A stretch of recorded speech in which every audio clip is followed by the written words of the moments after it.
Čau, tukaj Sabina oziroma Mami na vrtu in tokratni video ti bo povedal, zakaj Slovenija kar naenkrat čist svoje domove, garaže, kleti, stanovanja, hiše in tako naprej. Zakaj je 1600 ljudi in še več del izziva Dom brez navlake? Kam z vsemi temi stvarmi, kam jih damo? Stvari, ki so ponošene oziroma jih ne moramo več uporabljati, ali stvari, ki bi mogoče lahko prodali, zamenjali in tako naprej. Kaj je KonMari metoda?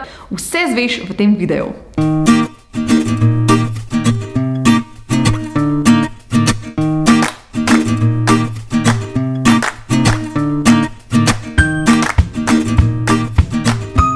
Pobudnica izziva Dom brez navlake je Mojca iz Montessori doma. Zraven Zmajo, ki ima spletno trgovino Bombažek, in pa Jano, ki v bistvu pomaga vsem, ki želite pospraviti svoje domove po metodi KonMari, in z mano vred smo naredili en tak cikel. Mi smo se lotili tega izziva na način, da v 7 dneh pospravimo stanovanje, hišo oziroma dom, kjer pač bivamo. Poanta tega je, da manj stvari kot imamo, več imamo časa zase, za svoje prijatelje, za sorodnike, za otroke in dejansko smo bolj srečni, bolj lahkotno življenje. Ko čistimo svoje domove, se počutimo lahkotnejše, prijetnejše, zadihamo. Ogromno je bilo to enih komentarjev tudi v Facebook skupini Dom brez navlake, kamor se še vedno lahko vključiš. Hkrati se lahko prijaviš tudi na izziv Dom brez navlake, kjer ti vsak dan 7 dni zapored pošiljamo elektronska sporočila, kaj se tisti dan pospravlja, kam te stvari damo in vse o izzivu Dom brez navlake. Jana je odlična svetovalka za to, kako pospravimo dom po KonMari metodi. Gre za nek poseben način zlaganja, oblačil in vseh stvari, za sortiranje dokumentacije, za pospravljanje igrač in vsega, kar v bistvu pospravljamo doma. To je metoda pospravljanja, pri kateri v bistvu najprej spremenimo naš pogled na stvari, ki jih imamo v svoji okolici, v svojem domu, ker velikokrat imamo preveč stvari, ne vemo niti kako bi se lotili, potem nas to obremeni, izgubimo motivacijo. S to metodo potem greš po posameznih kategorijah znotraj svojih stvari, sprav kategorije so oblačila, knjige, papirji oziroma dokumentacija. Potem so komono, rečena po japonsko, razne, so v bistvu večji del vseh stvari, ki jih imamo razpršenih po večini svojega doma, kot je kuhinja, kopalnica, moraš še kaj za ustvarjati. In potem na koncu so še stvari, ki pač imajo nek sentimentalen prizvok. Mojca želi vključiti otroke v to, da tudi oni pomagajo pri pospravljanju in dejansko so rezultati.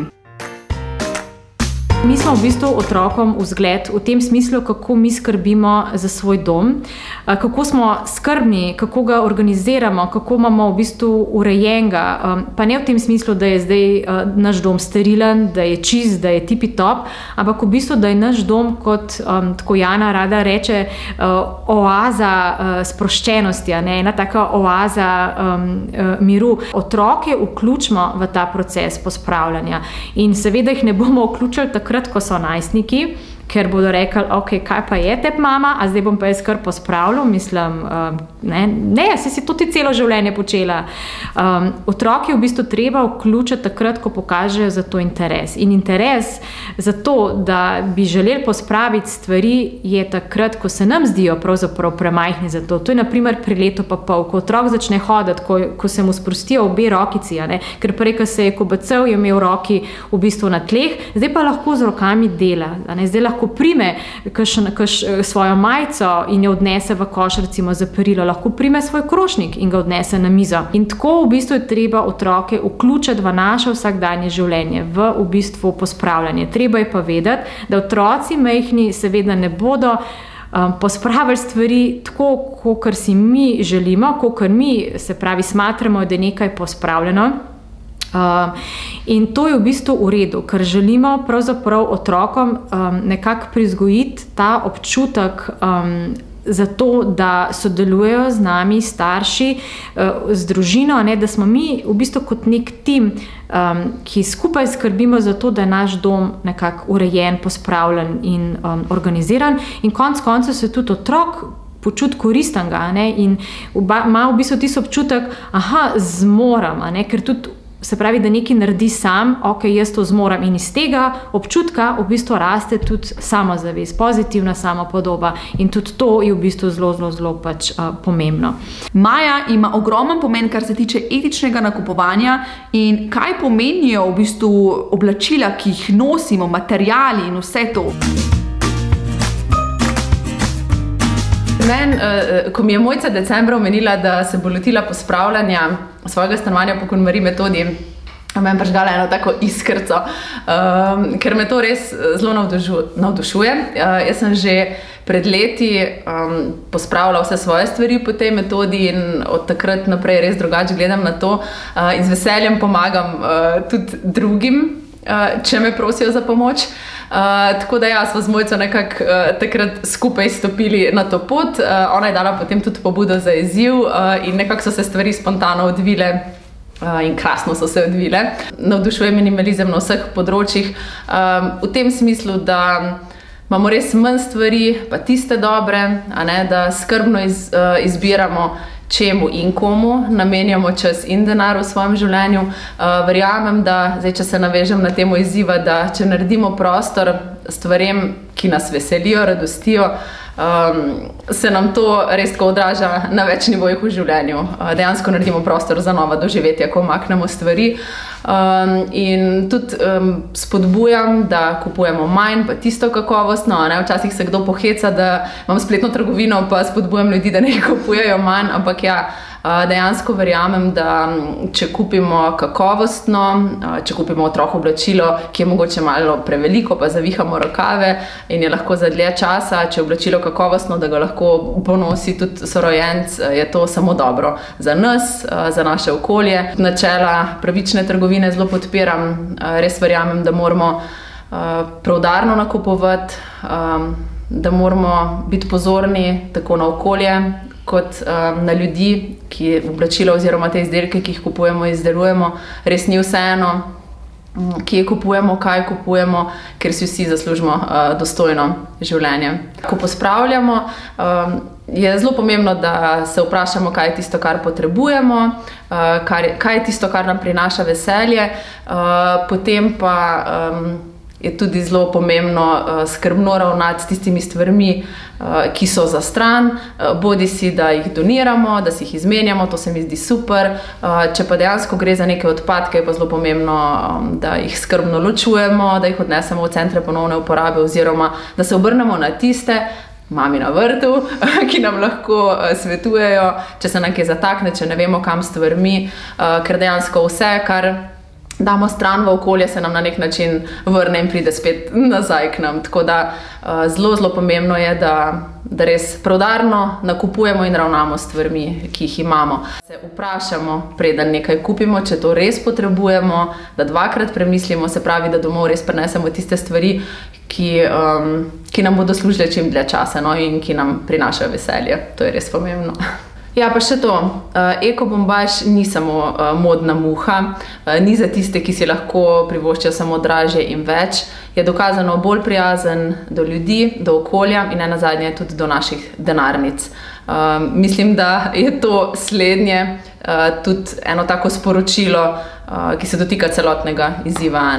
Tudi za naše denarnice je bolj prijazno, če kupujemo manj, pa tisto kakovostno. In če dvakrat razmislimo, preden kupimo. Kako bomo zdaj mi te stvari prenesli naprej, drugim, ljudem, ki jih rabijo? Kaj se zgodi s stvarmi, ki so polomljene, ki jih ne moramo predelati, mogoče ne mi, mogoče jih nekdo drug? Kam to damo? Zdaj gremo pa v center ponovne uporabe. Odkole zgleda, ko Mojca pripelje svoje stvari. Zelo dober primer, kako iti v trgovino, je, da se pripravimo. In če nekaj rabimo, pojdimo pogledati, če to obstaja rabljeno. In Mojca se odlično pripravlja. Ti pokažem. Takole ima seznam in ona točno ve, kaj išče.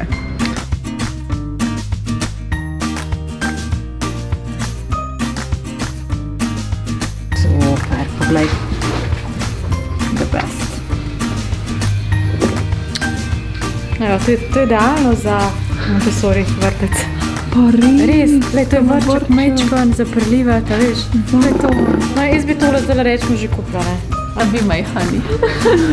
V bistvu rabimo taka stojala, za v bistvu, da pokrovke lepo stojijo, pokončno. Jasno, to je za pokrovke nisem videla, no? No, evo, KonMari.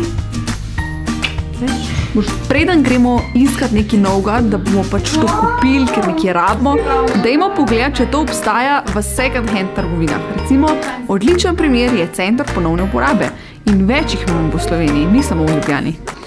In ta video je miks vsega tega. Želim ti prikazati, da ko čistimo dom, se počutimo lahkotnejše, ker manj stvari pomeni več časa za nas, zase, za otroke, za družino, za prijatelje in to je v bistvu ključ tega.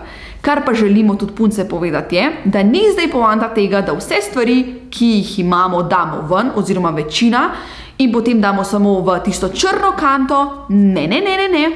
Poanta tega je, da zdaj te stvari damo naprej, jih zamenjamo, lahko jih prodamo, lahko jih v bistvu podarimo in vse povezave, kam to damo, knjige, oblačila, igrače, vse to je spodaj na povezavi, kjer sem tudi jaz več napisala o tem, če že kupujemo nove stvari, naj to ne bo impulzivno, naj to ne bo nagrajevanje, naj to ne bo zato, ker pač se počutimo tisti dan slabo. Pejmo raje mogoče v kino, na gledališko predstavo, s prijateljco na kavo. To bo veliko boljše za okolje in za našo dušo.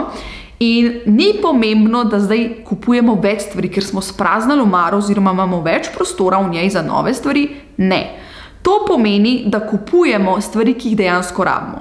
Če stvar rabimo, poglejmo najprej med rabljenimi stvarmi. Se pravi, obstajajo second hand trgovine, se pravi trgovine z rabljenimi stvarmi, predmeti, oblačili in vse to.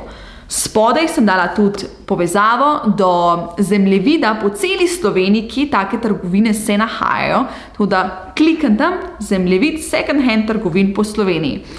In ko nekaj rabimo, pojmo najprej preveriti, če to obstaja rabljeno. Mogoče je fizično v neki trgovini, mogoče je na spletu, na Bolhi, na Letgo, vse. Najprej se pozanimamo, če je rabljeno. In šele kasneje iščemo novo. Če pa že sprve iščemo novo, recimo spodnje perilo, dajmo iskati, da je to kvalitetno, da je to etično pridelano, da niso tukaj izkoriščeni delavci, da niso oni v nehumanih razmerah to počeli, da skoraj ne spijo, da imajo zdravstvene težave.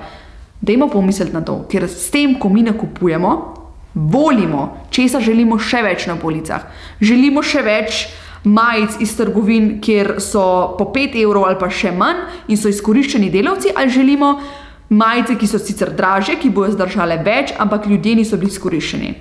Dajmo razmisliti o tem. Does it spark joy? To je v bistvu tudi poanta KonMari metode, ker neko stvar, ko primemo knjigo, oblačila, ko damo vse to na kup in primemo vsako oblačilo posebej, vidimo, a nam to oblačilo prinaša veselje ali ne. In če ga ne nosimo, če ga ne mislimo nositi, mogoče mislimo, mogoče bom pa čez 5 let ali pa v prihodnosti, ko shujšam oziroma pač nek razlog je, ga bom pa kasneje. Ne, če ne čutiš tistega občutka veselja, sreče pri tej stvari, jo daš raje naprej. Seveda se ji prej zahvališ in jo podariš nekomu, ki mu bo prišla prav. Če ti je bil video všeč, ga lajkaj. Če te še karkoli zanima, komentiraj. Drugače pa gledamo v naslednjem videu. Čau!